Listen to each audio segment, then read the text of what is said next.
Olá, pessoal. Bem-vindos a mais um Pode Isso, Ana, o podcast que descomplica o seu direito.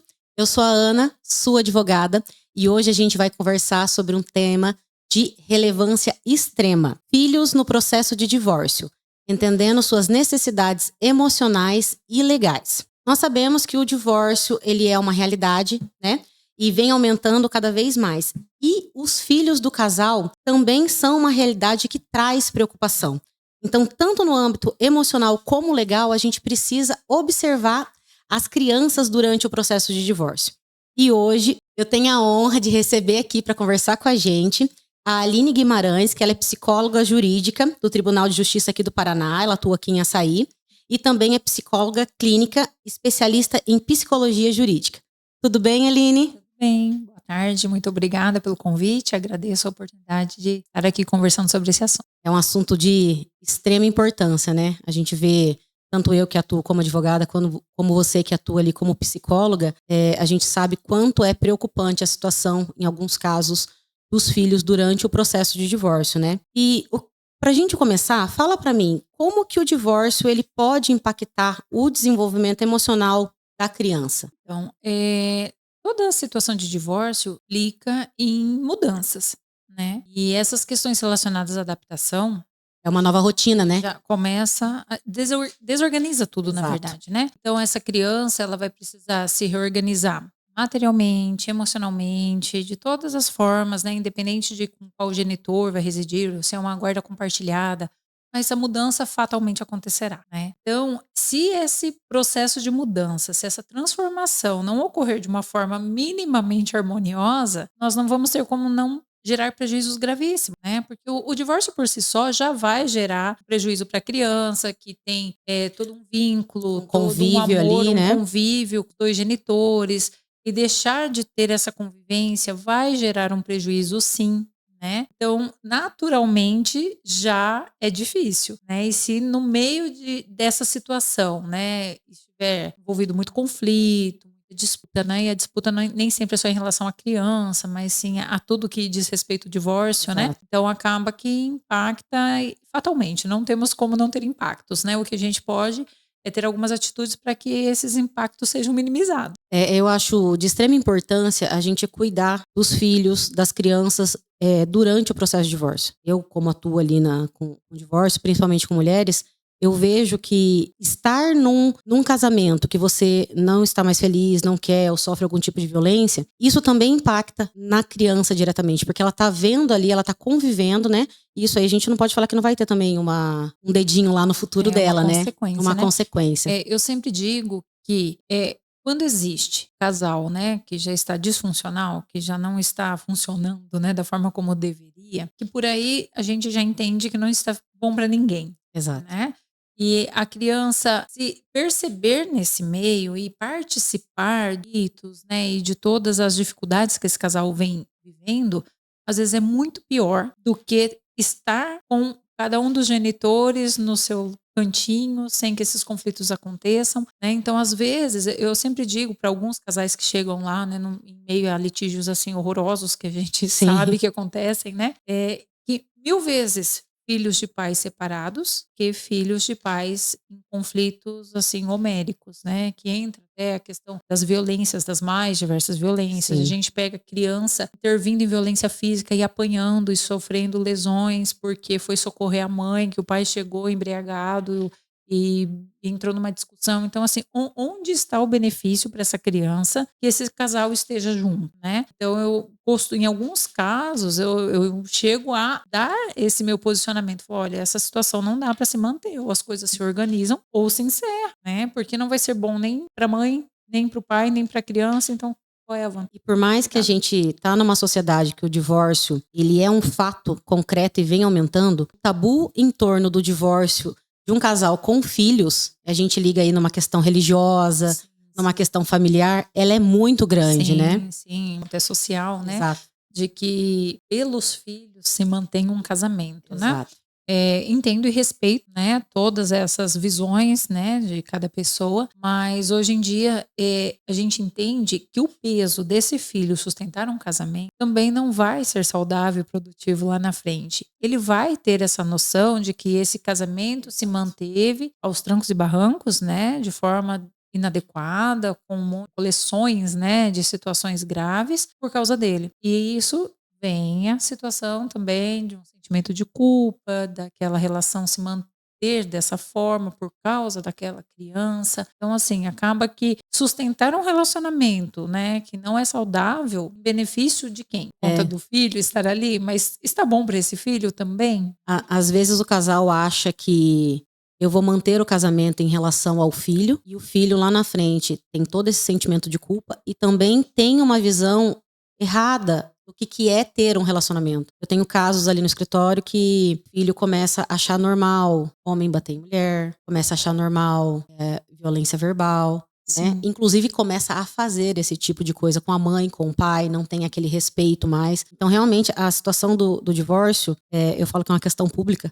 A gente tem que realmente olhar com um olho mais atento, porque isso aí traz situações psicológicas para a família toda, né? A família toda e em todos os âmbitos onde essas pessoas convivem, né? Exato. Vai para a escola, vai aparecer lá na igreja pedindo de orientação, vai aparecer nos serviços públicos, vai aparecer em todos os âmbitos da vida da criança e também do casal, né? Obviamente. Então, é um fenômeno, né, multifacetado em que a gente precisa ter esse olhar de não é só a questão familiar, né? Pronto, eles vão se separar, o filho vai ficar assim, a guarda de tal jeito, a regulamentação da convivência de tal forma, pronto, acabou. Se fosse assim, era fácil. Era uma beleza, lindo, né? Faz ali no termo de audiência tudo Exato. bonitinho e se cumpre e pronto, né? Mas, infelizmente, não é assim, porque existem as consequências de tudo isso, Sim. né? E como você disse, a questão da criança, às vezes, passar a presenciar violência. Porque na maioria dos divórcios, né, quando é litigioso, que é o que aparece pra gente lá, né? Porque Exato. quando é um divórcio consensual, tudo em paz, tudo maravilhoso, não, nem precisa chegar até nós ali, né? Que nós somos peritos, na verdade, ali do judiciário, né? Então, quando acontecem essas situações em que a hostilidade está presente ali, em que tem algum tipo de conflito, seja ele psicológico, moral, patrimonial, às vezes até de ordem sexual também, né? A violência física. Essa criança, como você disse, ela vai entendendo que essa é a forma de resolver os problemas. Aí ela vai resolver esses problemas na escola, ela vai resolver com o irmão, com o primo, na sociedade.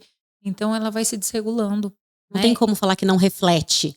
Reflete Exatamente. diretamente, né? E é até interessante, vou abrir um parênteses, eu tenho um trabalho aqui que é terminado também, né, pelo Tribunal de Justiça, pelo Conselho Nacional de Justiça, que aconteça, que são os grupos de agressores, né? Os reflexivos de agressores de violência doméstica. E é tão interessante quando a gente trabalha essa questão da violência, né, das consequências da violência, principalmente para os filhos, que as pessoas não dão muita importância.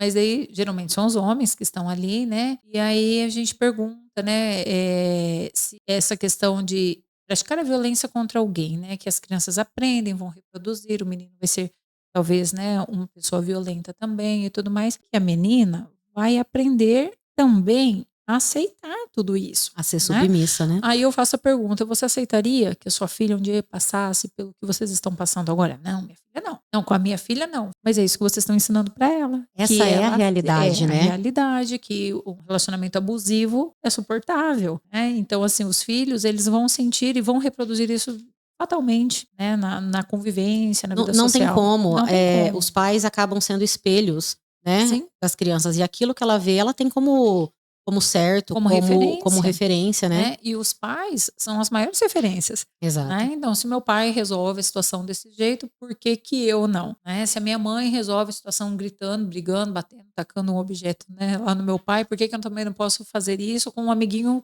que está ali na escola, né? Então eles vão reproduzir porque são as figuras de referência dele. E independente, assim, nós estamos falando de pais em situação de divórcio, mas se é uma criança que vive, né, com os avós e lá também acontece esse tipo de ação, ela também vai reproduzir, porque são as referências que ela tem.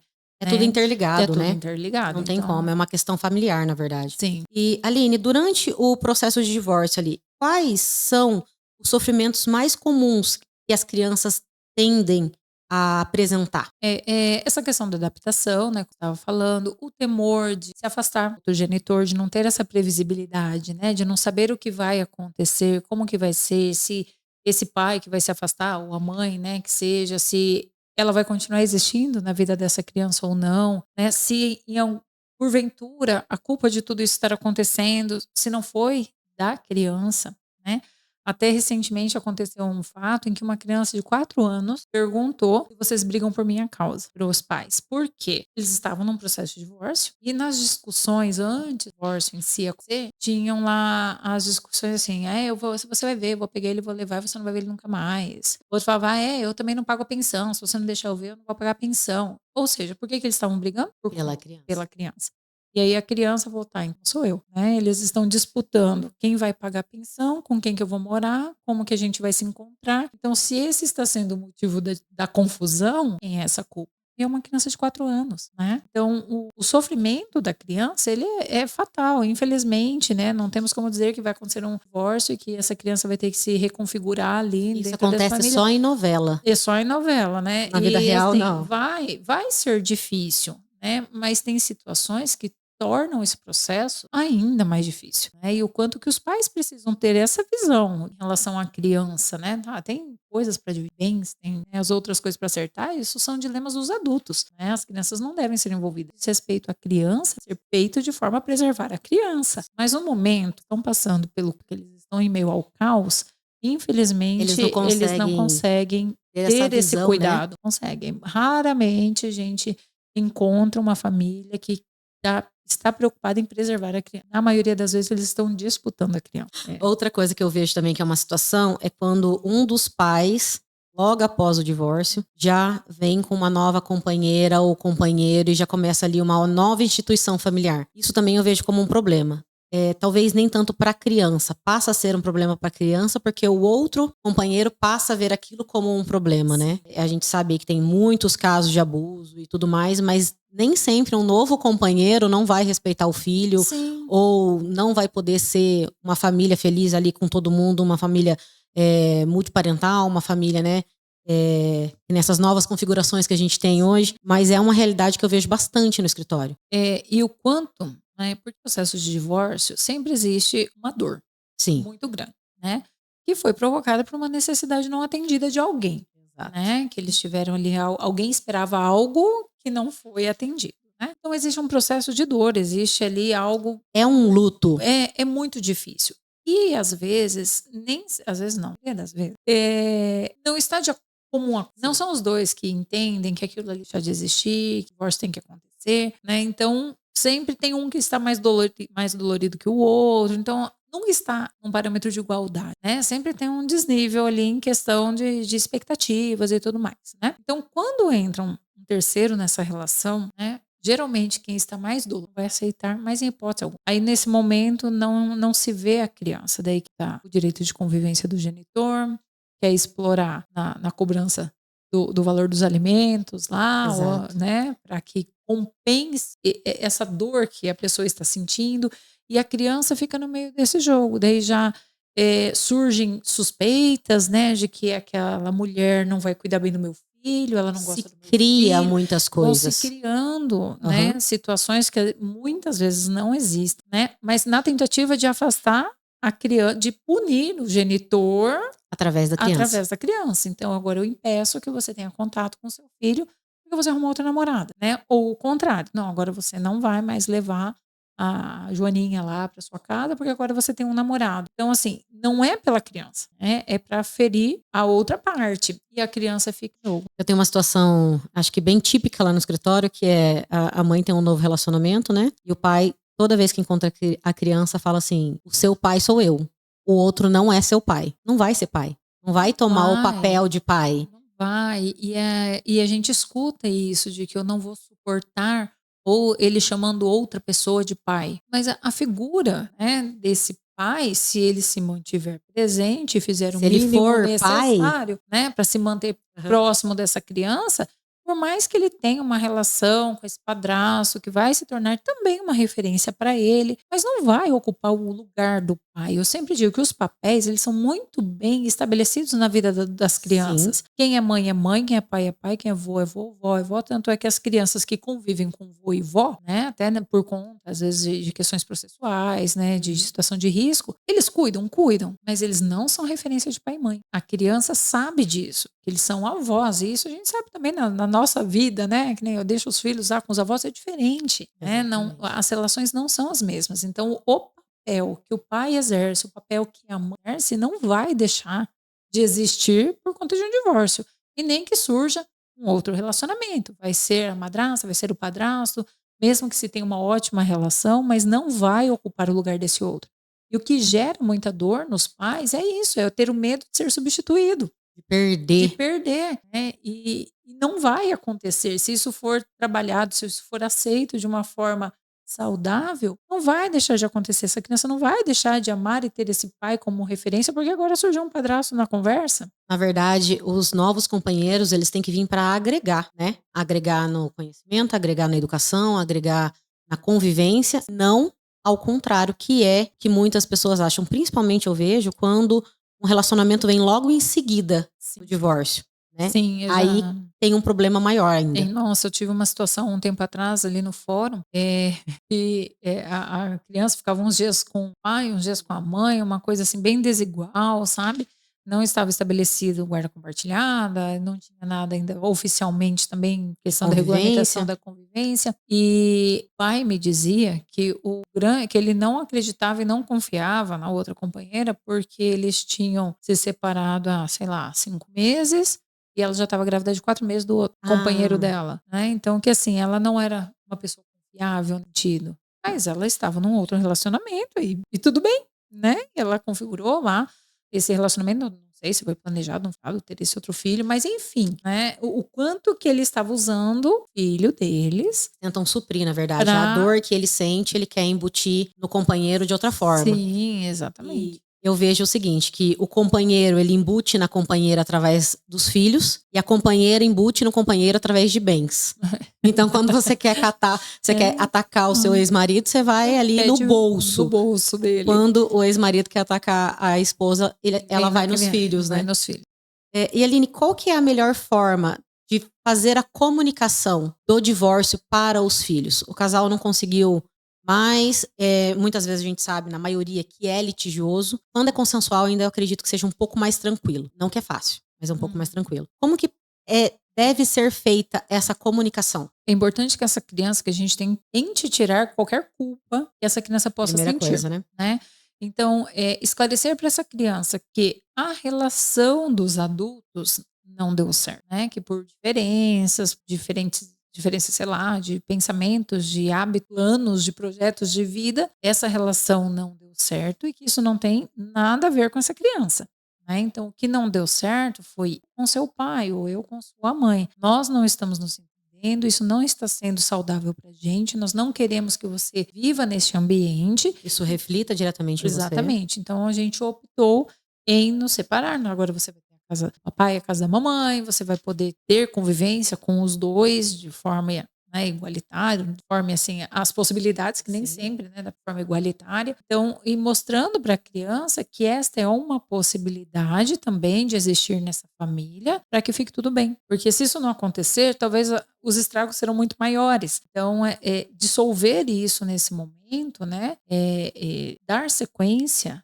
né, a esse rombo, talvez seja a melhor opção, né? E que a criança entenda isso, que é uma questão que diz respeito aos adultos, das relações entre os adultos e não em relação a ela. Então, se ela entender que, então, do mesmo jeito, aí cada um com a sua habilidade, né? Do mesmo jeito que às vezes você não gosta muito de um amiguinho, que você se decepcionou com um amiguinho e que daí você não quer ter tanto contato com ele e você se distancia, nós também estamos assim, né? Nós não estamos nos entendendo, talvez seja melhor que a gente se afaste, mas você vai continuar tendo o pai lá, a mãe aqui, as coisas vão continuar acontecendo como eram antes, né? Então, trazer para a criança que existe um desgaste dessa relação e que é natural e que é humano, né? Não são os pais que estão com defeito também, né? Que você fala, meu pai é problemático, né? Se separou da minha mãe. Mas não é isso, são as relações são complexas, todas as relações são complexas. Casamento não é um só. Casamento é 2, né? Exatamente. E eu tenho um costume de falar também que a maioria dos divórcios que eu atendo, os casamentos acabam porque não tem diálogo. Eu acho que, eu não vou falar que é 100%, mas eu acho que uma grande parte. Talvez se tivesse diálogo, um diálogo mais aberto dentro dos casamentos, a gente não teria um número tão grande de divórcios, né? E eu vejo que essa questão de conversar com o filho e trazer, porque tem muitos pais ali que omitem, né? Ai, não quero contar que a gente tá divorciando, não quero Sim. contar que é isso. Eu vejo que é pior, porque tira ali a criança tá vendo o que tá acontecendo. Sim, ela está Ela está sentindo. e você não trazer essa realidade para a criança é como se eu vivo ali num ambiente mentiroso. Mentiroso. São várias questões aí, né? Por exemplo, não vamos falar, vamos decidir tudo e depois a gente dá um jeito de contar. Ah, A criança percebe pelo tom de voz, pelo cuidado, né? Porque antes, de repente, essa mãe se preocupava em esperar o pai para jantar e de repente era mais. o pai passou a dormir no Passou sofá. a dormir no sofá, né? A criança vai percebendo. Às vezes a gente não briga na frente da criança, não precisa brigar, né? Às vezes só a forma como uma pessoa responde já dá um coice ali, né? Os sinais estão ali, não Estão tem ali. como Então não. essa criança percebe. Daí tem essa questão da criança tanto a entender que tá tudo bem, esse tá tudo bem. O que que é tudo bem? Não tá tudo bem, estão mentindo para mim. Daqui a pouco cai a bomba, né? Pronto, meus pais se separaram. Eu sabia que eles estavam mentindo para mim, né? E como fica a confiança dessa criança em relação aos outros aspectos dessa vida familiar, né? E além disso, o fato da criança, outro aspecto, o fato da criança não saber o que está acontecendo, dá direito a ela de imaginar o que ela quiser. E criança tem Fantasia, cria. uma criatividade Aham. surreal, né? Então essa criança vai imaginar o que ela quiser em relação a esse desgaste da família. E aí?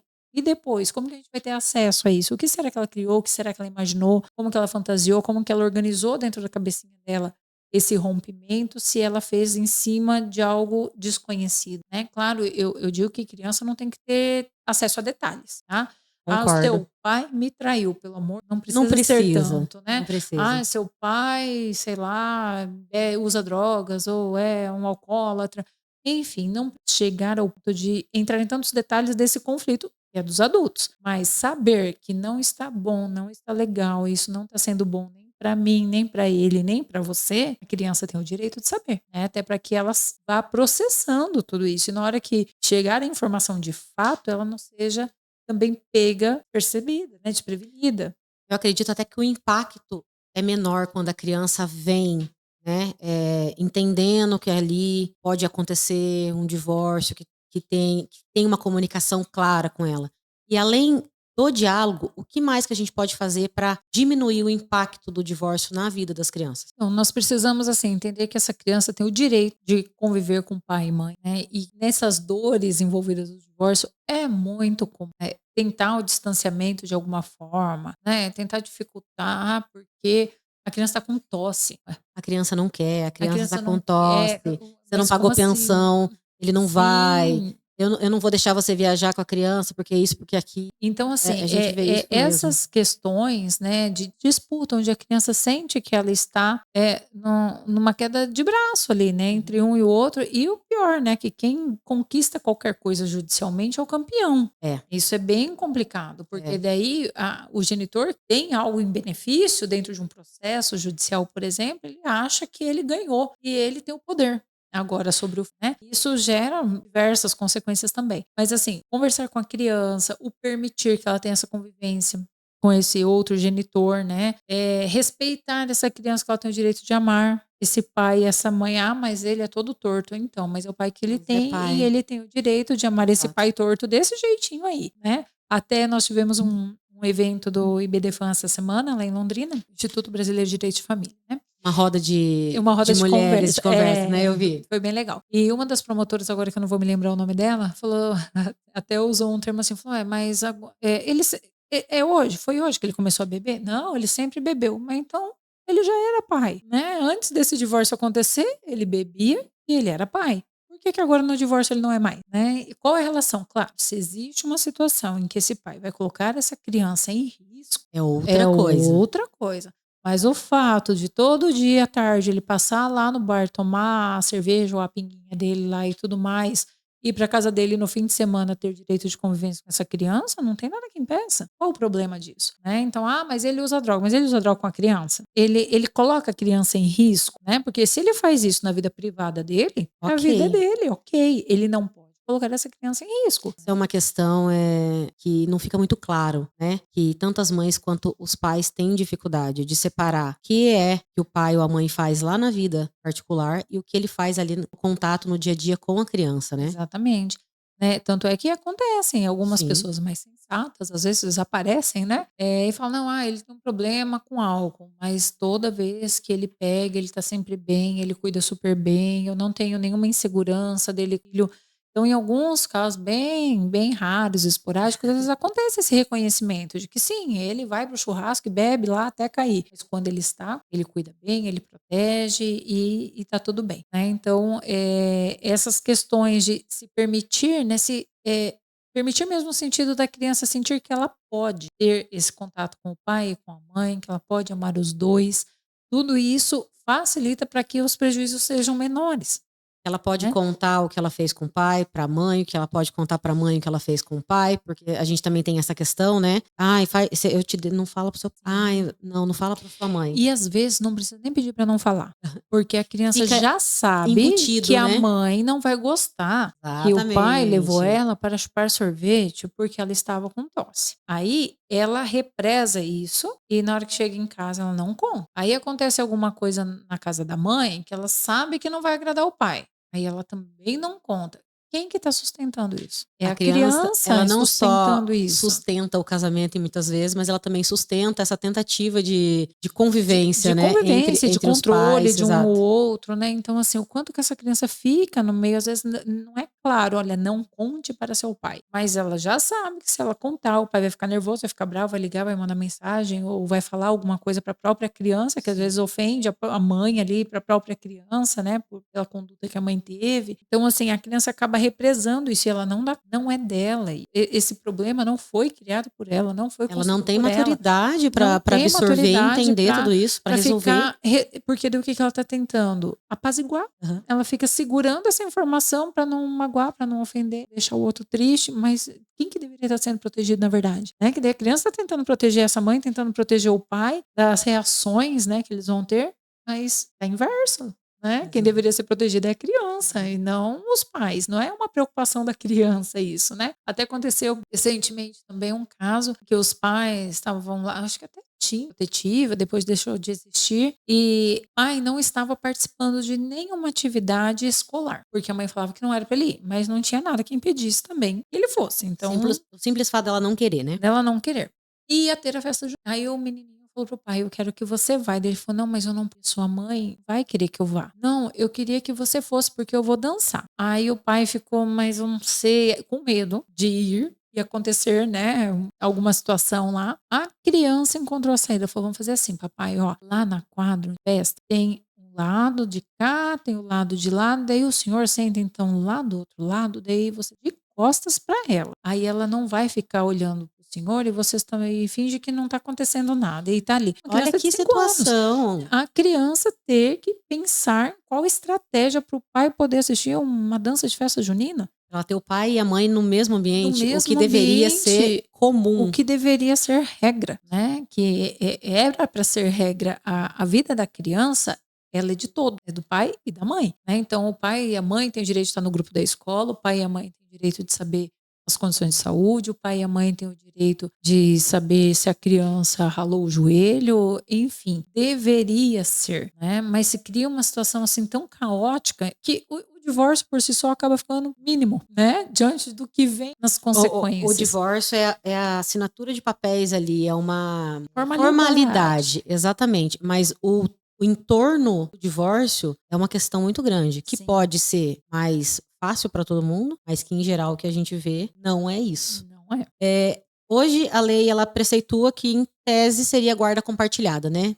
Todos os divórcios aí ou não divórcios que seja, convivência entre os filhos e os pais seriam de forma de guarda compartilhada. Você acha que é o melhor arranjo, a guarda compartilhada? Olha, depende muito da estrutura dessa família, né? Eu sempre avalio que, para que se exista uma guarda compartilhada, tem que haver o mínimo de tolerância entre um. Eles vão ter que conversar sobre esse filho. Eles vão ter que compartilhar a vida do filho. Eles vão ter que compartilhar o medicamento que a criança está tomando, o que o médico falou, o que a professora da escola falou, porque essa criança vai ter esse acesso livre aos dois locais, né? Até de forma física mesmo, né? As duas casas e tudo mais. Então, não tem como não compartilhar as informações. E às vezes eles não se falam. Tem caso ali que está sendo intermediado pela avó, pela tia, porque o pai não fala direto com a mãe não, e às vezes nem é protetiva, é só porque não quer falar mesmo. Então, como que a gente vai definir uma guarda compartilhada? Vai beneficiar essa criança, essa guarda compartilhada? Diante de um caos, diante de conflitos, de pessoas que não estão dispostas a se conversarem, porque o mínimo que precisa é se conversar, né? Então, quando a gente percebe que é um casal que segue, né?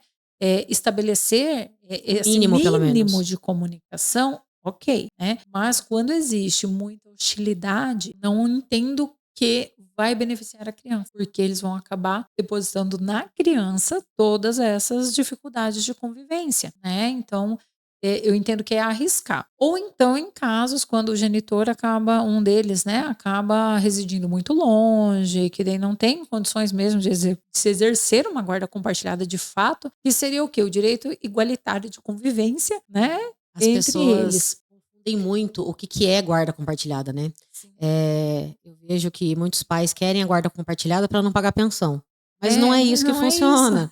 A guarda compartilhada, a criança não vai ficar uma semana na casa de um, uma semana na casa de outro. Isso é guarda alternada, que no meu ver, o casal tem que ser muito bem resolvido para funcionar. Sim. Senão não funciona. Mas a guarda compartilhada é realmente isso. Os dois terem acesso a toda a rotina e atividade da criança ali, dos filhos, né? E nas decisões ter o mesmo peso, né? Só que eu acho que a guarda compartilhada ela é muito bonita no papel. Na hora que a gente vai para a prática, acho que tinha que ter um cursinho para os pais antes. Olha, vamos conversar aqui como que funciona a guarda compartilhada. Não é isso. Você vai ficar com a criança 3 dias, eu 2 dias e eu não vou pagar pensão porque ele come na minha casa. Ele janta na outra. Eu tô com uma situação exatamente essa. Tem guarda compartilhada, mas fixou residência com a mãe e o pai não aceita pagar pensão de forma nenhuma porque a criança almoça lá e janta com a mãe. Então ele entende. A criança só come. Então ele entende que tá dividida as despesas. É isso.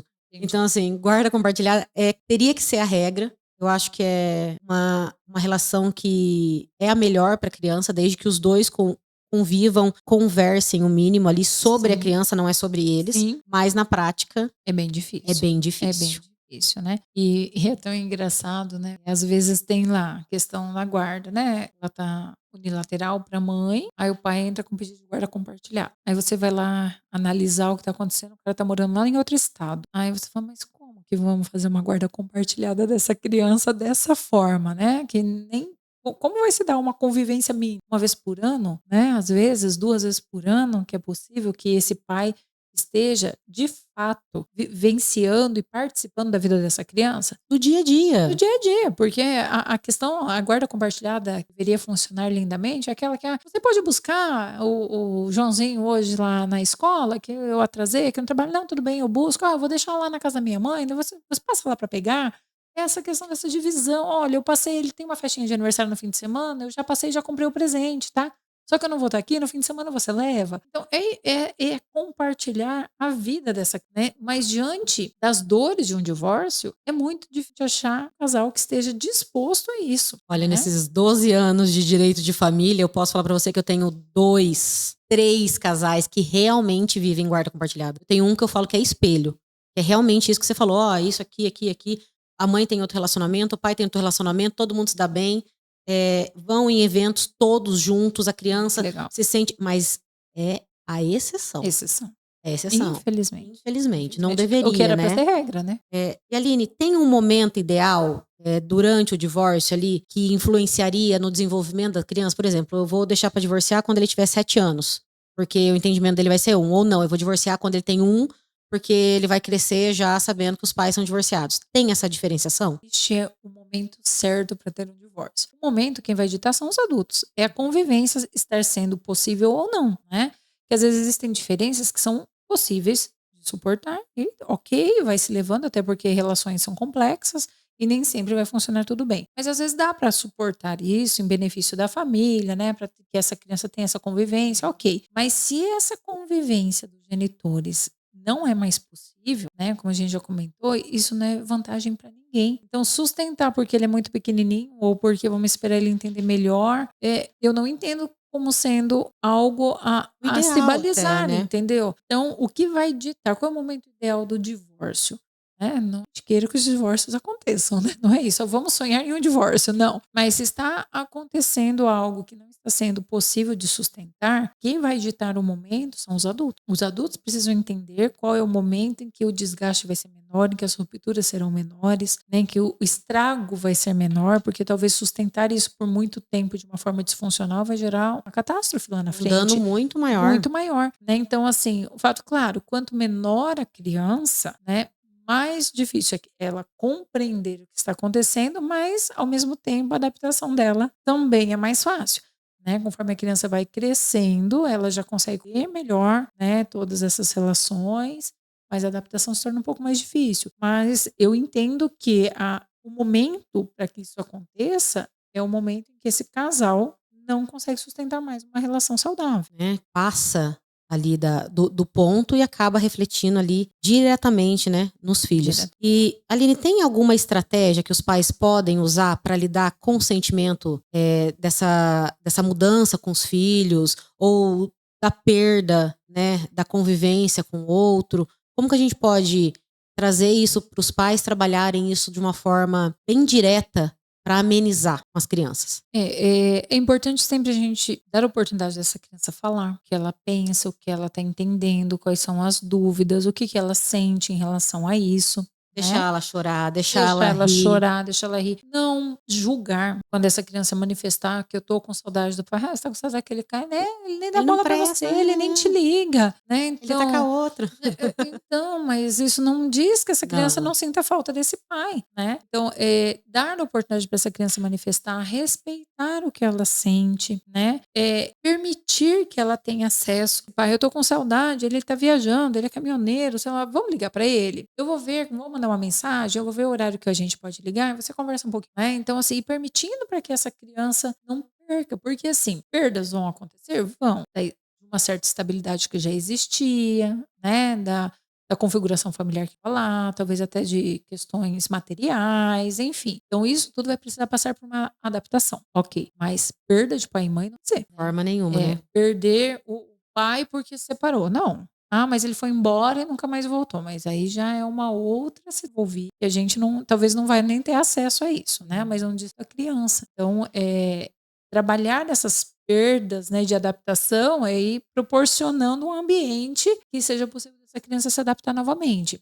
E as relações garantir que ela não vai perder. Você, como psicóloga clínica e também jurídica, eu sou totalmente a favor de terapia para todo mundo e que comece logo. Você vê que a questão do acompanhamento psicológico, ele é indispensável ou em alguns casos ele é dispensável, ele se faz necessário? Como que você vê essa parte? Olha, concordo que todo mundo deveria fazer terapia, né? Seria muito mais fácil, né? Seria tão Nossa. fácil, né? Como diz, a gente faz terapia para conseguir lidar com quem não faz terapia, né? Exatamente. Mais ou menos isso. Mas assim, a criança, uma situação que os pais estão passando, né, por essas dificuldades, fatalmente ela precisa de acompanhamento psicológico, né? Até por conta das mudanças, as mudanças, as novas adaptações, né? Ela conseguir administrar esses sentimentos, que às vezes é um sentimento de frustração, de decepção, porque não sei o que essa família vai falar para essa criança, né? O que o pai fez, o que a mãe fez, né? Que já teve criança chegando lá e falando assim: meu pai largou, traiu. Tá, onde você ouviu isso? Né? Foi meu pai que me contou. Falei, então, assim, essa criança já carrega um monte de sentimento, de tristeza por não ter mais lá, né?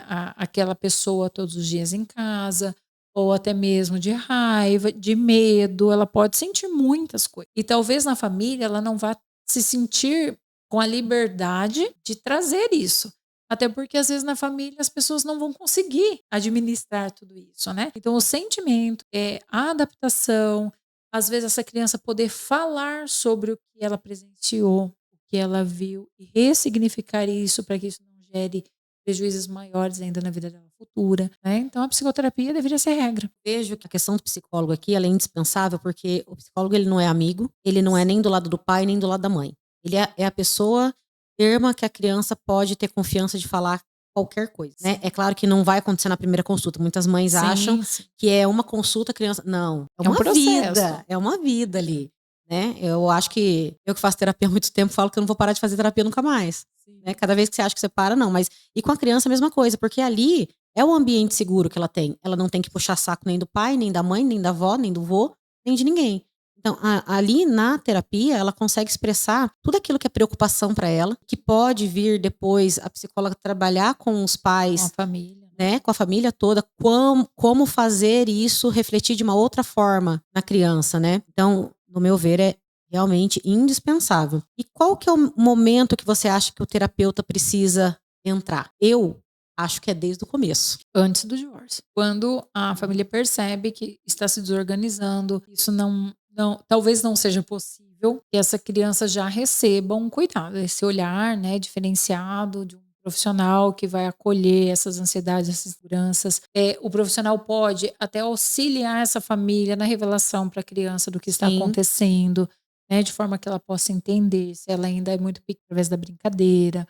Enfim, tem toda uma estratégia, né, os psicólogos eles trabalham com um arsenal, né, de recursos ali, são muito interessantes. Então, as coisas estão caminhando para, né, eu já entendo que é o momento dessa criança começar a ser cuidada, né, para que na hora que de fato isso aconteça, ou às vezes acaba não, né, mas a criança também está sendo protegida ali, está sendo olhada de uma forma especial, cuidada de uma forma especial, para que não gere consequências negativas para ela. Eu, inclusive, sou a favor de terapia para o casal. Começou a ver que tem um desentendimento antes de chegar ao ponto do divórcio, tenta. Ali, levou um casamento. Tenta tanto para você entender se realmente é o divórcio, se é possível ali manter aquele casamento e ter a melhor forma para você conseguir se desfazer do casamento, se for o caso, né? Se não tiver mais como viver ali na família. Então, eu vejo que a terapia, ela realmente ela é indispensável tanto para a criança quanto para o casal. Pro casal. Pra eles poderem levar, né, o processo ali de divórcio e tudo mais de uma forma mais tranquila. Eu já tive situações de começar a atender a criança, né, na clínica particular, começar a atender a criança que estava ali, né, não muito legal, e a gente identificar que as relações ali dos pais não estavam legais, nós trazemos os pais. A criança não era o problema, né? Na maioria das vezes a criança não é o problema, né? E vir para uma terapia de casal e as coisas se reorganizarem. Então a terapia de casal ela é muito legal, ela é muito interessante, né? Quando está havendo, né, algo que está se desorganizando, mas existe muito tensão. Se eu estou com um caso que eu propus, eu atendo uma das partes na clínica particular, eu atendo uma pessoa e eu propus, né, que eles estão tendo muitos conflitos. Eu falei, vamos fazer uma terapia de casal, empolgado, vamos. Ela não aceitou. E eu achei que ia ser o contrário. Eu achei que ia ser o homem que não queria. Não, ela não aceitou porque disse que precisam problemas dele sozinho. Então, difícil, assim, né?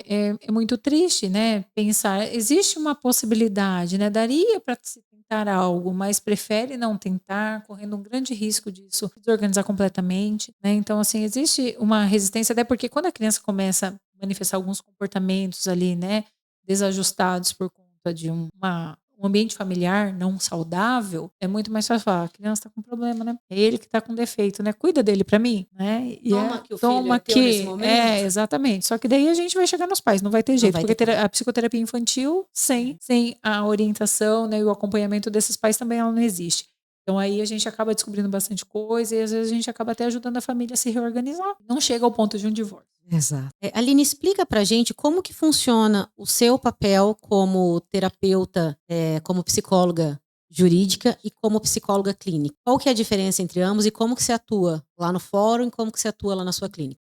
Primeiramente, assim, todos os casos que eu recebo na clínica, eu não posso atendê-los no fórum. Isso é muito importante, gente, para vocês frisarem. E tudo que eu atendo no fórum, eu também não posso atender na minha, né? Porque no fórum, a minha função lá é de perícia. Então, eu sou perito. Uma situação de um processo de divórcio que precisa regulamentar a guarda, o direito de convivência, né? Enfim, eu preciso ser imparcial nessa avaliação. E se é um caso, uma família que eu já atendo anteriormente, eu não sou mais imparcial. Eu já sei o que está rolando, já conheço todos os lados, já vou ter a minha percepção. Já tive uma outra análise, né? Já tive uma outra análise, isso vai impactar na minha avaliação ali no fórum, né? Então, quando eu faço um ou outro, eu não posso fazer o atendimento nos 2 ambientes, né. Então no fórum eu sou perita, então, a criança existe uma necessidade de se identificar em que ambiente que aquela criança estaria melhor localizada, né, quem poderia ser os melhores cuidados, sempre pensando no melhor interesse da criança. Se a guarda unilateral, se a guarda compartilhada,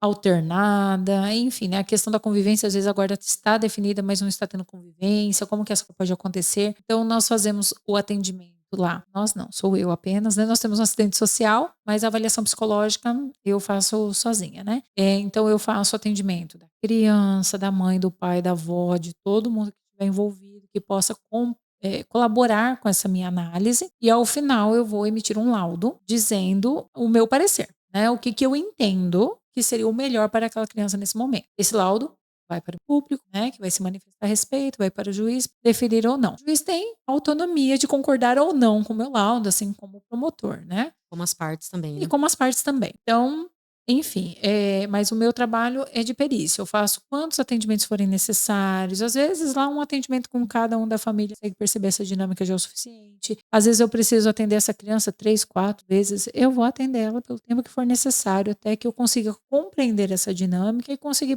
proporcionar alguma coisa que seja vantajosa para a criança. E na perícia, o foco é único e exclusivo da criança. Isso os pais têm que entender, né? Que Sim. o foco da perícia, psicólogo ali naquele momento, não é para beneficiar ou pai ou mãe. Nem pai ou mãe. É exclusivamente para benefício da criança. Então, esse é o trabalho que eu realizo no fórum.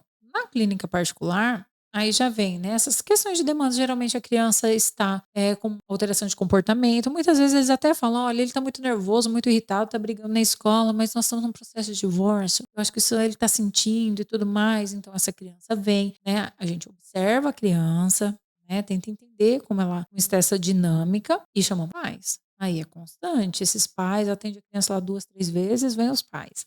Aí nós orientamos, porque muitas vezes a criança não vai ter autonomia para provocar as mudanças necessárias nesse ambiente familiar. Não adianta vou ficar cuidando dessa criança sem que os pais se engajem nisso também, né? E tem muitos pais que na hora que percebem isso, e aí eles tiram a criança da terapia e vão embora. Não, já resolvemos tudo. E os nossos problemas a gente que resolve. Né? Exatamente. Mas são objetivos bem diferentes, né? Que daí na clínica particular, a intenção é entender o funcionamento dessa criança, o que está acontecendo e buscar alternativas para que ela fique bem, né? No fórum, eu sou perita, então lá eu vou identificar o que é melhor em relação à convivência, em relação à guarda, né? E se eu perceber que essa criança necessita muito, e na maioria das vezes eu faço, né, de um acompanhamento psicológico, daí eu faço um encaminhamento para que a rede realize esse trabalho. A rede da criança e do adulto, né? É bem interessante esse trabalho que você faz, tanto na clínica quanto no judiciário, e para nós advogados é indispensável, né, para poder levar o processo, para poder realmente entender o que está acontecendo e o que é melhor ali para a criança. Aline, eu tenho algumas perguntas para você da nossa caixinha, tá? Aline, vamos lá. Tem algumas perguntinhas aqui, eu vou escolher algumas para a gente conversar, tá? Ó, mesmo sabendo que a escolha foi correta, como aliviar a culpa de quebrar a família da criança? Bem, então, como a gente já pensou, né? A decisão, ela vem pautada pelos adultos, pelas necessidades deles, precisam ser atendidas ali, né? Mesmo que esse divórcio aconteça e que essa criança, né, já não vai conviver na mesma casa com os pais, a família não vai deixar de existir, né? O pai continua sendo pai, a mãe continua sendo mãe, a avó paterna, os tios, os primos, a família extensa vai continuar existindo como referência de família. A família materna, os tios, os avós, os irmãos que vierem, né, a surgir, todos permanecerão configurando a família dessa criança. Então ela vai aprender, ela vai se adaptar a ter essa família, não vai deixar de ser família, né? Então não é que se quebrou a família, essa família se reorganizou, na verdade, né? Então o que precisa ficar muito claro para os pais é que esse divórcio tenha acontecido por uma necessidade de fato deles, né? Que essa criança não tem nem o poder de optar sobre isso, mas que eles estejam em paz em relação à decisão deles. Então se a decisão foi correta, ok, mas quebrou a família? Não é uma quebra, uma reorganização, né? Uma nova forma de existir. E vai ser possível também, né? Então não entendo que seja algo tão grave para que não seja tomada a decisão que tem que ser tomada. Eu acho que nesse ponto, talvez, a pessoa entenda que divórcio ali que a gente tem muitos conceitos, né? Quando a gente fala de divórcio. A gente tem questão religiosa, questão moral, questão social. E talvez o problema aqui seja que a quebra da família ela é mais pro casal do que pra criança. Pro casal do que pra Porque criança. tem aquela constituição de casal de margarina, né? Querendo ou não, casal de novela. Mas chegou o momento do divórcio. Então, cria-se toda uma situação que eu vejo que não é precisa. A gente não precisa toda essa situação. O divórcio, sim, é uma situação. Mas se ambos tivessem uma noção maior, isso teria um impacto muito menor. Daria para fazer divórcio de forma mais calma, mas sem essa que em geral Sim, a gente o vê caos, durante, né? Caos. Vamos para mais uma pergunta.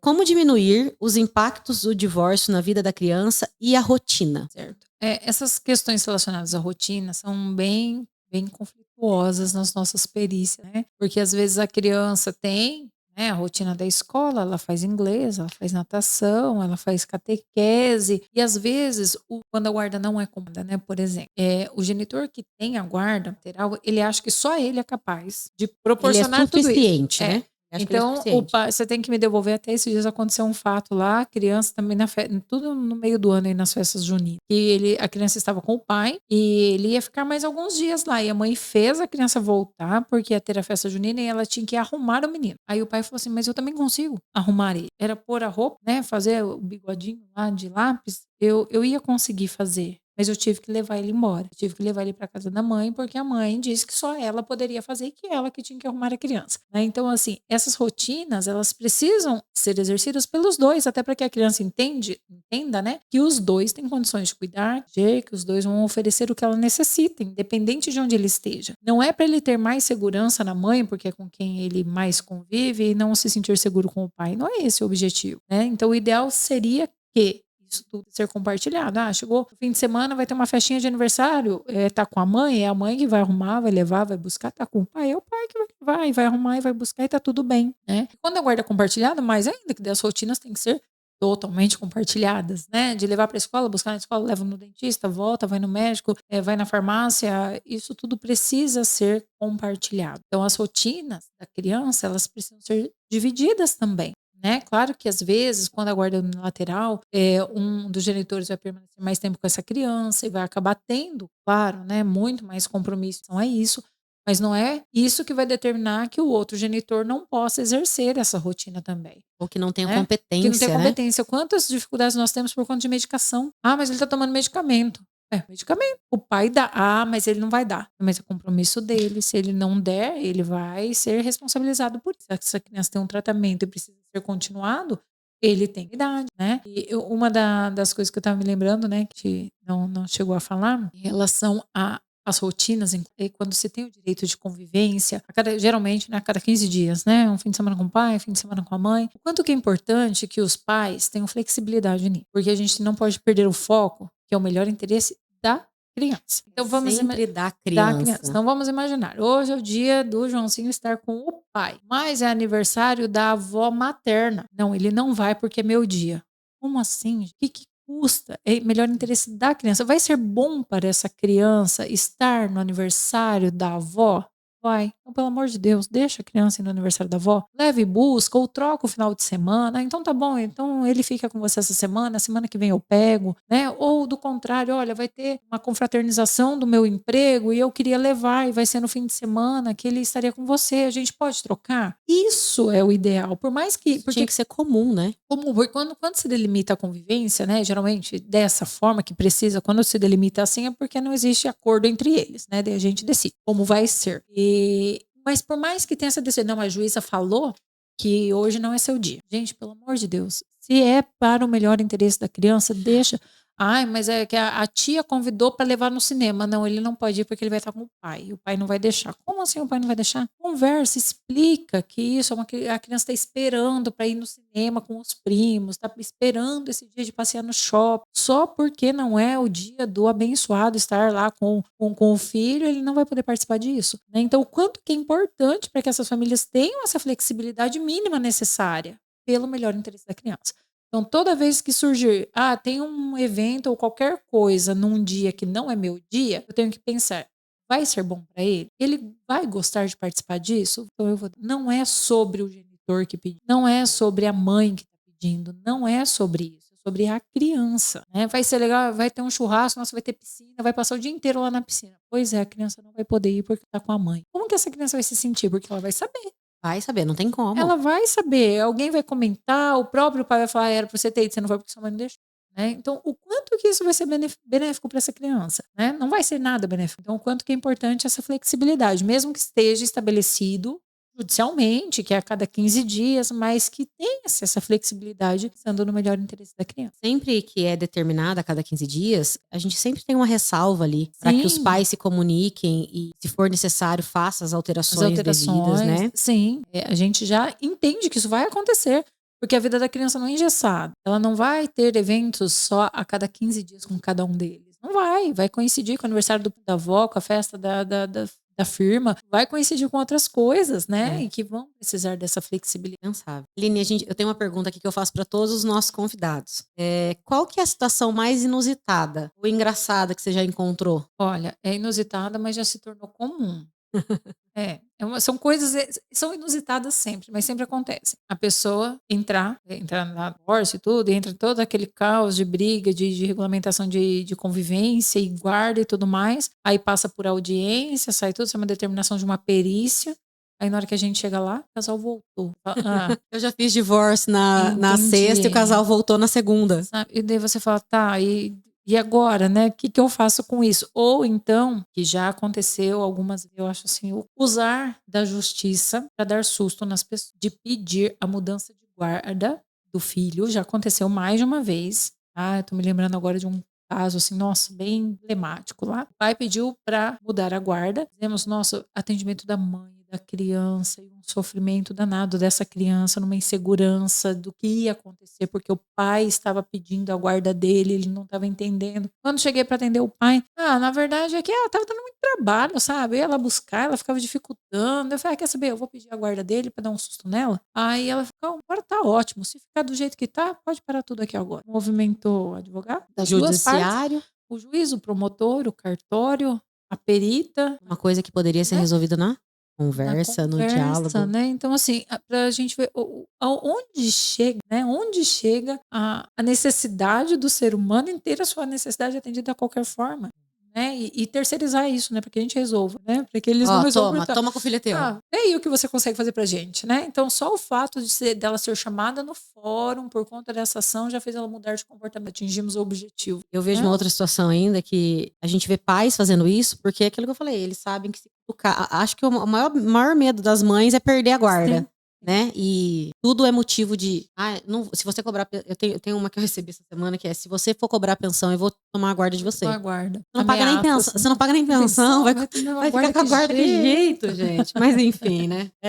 São casos e casos. E Aline, pra gente encerrar, fala pra mim uma dica de comportamento que os pais não devem ter com relação à criança durante o processo de divórcio. Não desabonar o genitor, essa criança não fique no meio desse dilema, né, que daí configuraria até a alienação parental, né?